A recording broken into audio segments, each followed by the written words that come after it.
His Way spirit-led assemblies. To outsiders, it looked like another small religious circle. To those who lived inside, it was something far harder to escape. Led by Daryl Music Martin and his wife Shelley Bailey Martin, the group operated under absolute authority. She called herself a prophetess, an oracle, and questioning her wasn't just discouraged, it was unthinkable. The group traces back to Tennessee in the late 90s, but by 2000, it had relocated to California, settling into quiet neighborhoods in places like Colton and Hemet. From the outside, nothing seemed off. Inside was a different world. Former members describe a life cut off from reality. Income handed over. Family leave them behind. Freedom gone.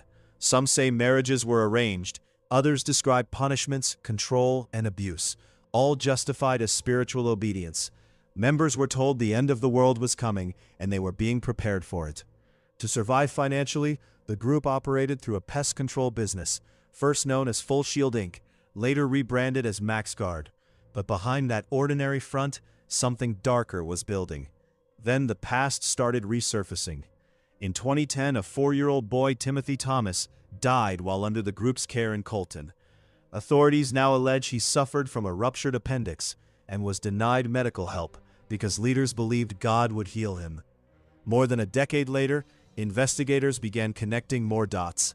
A former member, Emilio Gana, vanished in 2023 after leaving the group and attempting to start his own business. Police now believe he was murdered shortly after breaking away. Another name, Ruben Moreno, had already faded into silence years earlier, last seen in connection to a property tied to the group. By late 2025, everything began to unravel. Raids hit multiple properties. Authorities recovered illegal weapons, including ghost guns, and one by one members, including the leaders, were arrested and charged with murder and conspiracy. In court, the stories got darker. Former members testified about years of control, starvation, punishment, psychological pressure. Some claim earlier statements to police were made under fear, not truth. And at the center of it all, the same question: how far can belief be pushed before it becomes something else entirely? As of 2026, the case is still unfolding in San Bernardino County courts. But for those who lived it, this wasn't just a church.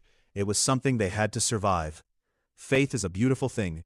However, there are warning signs. If they want control, want all kids to live in one house, it may be tempting at first, masked to pull you in, too good to be true.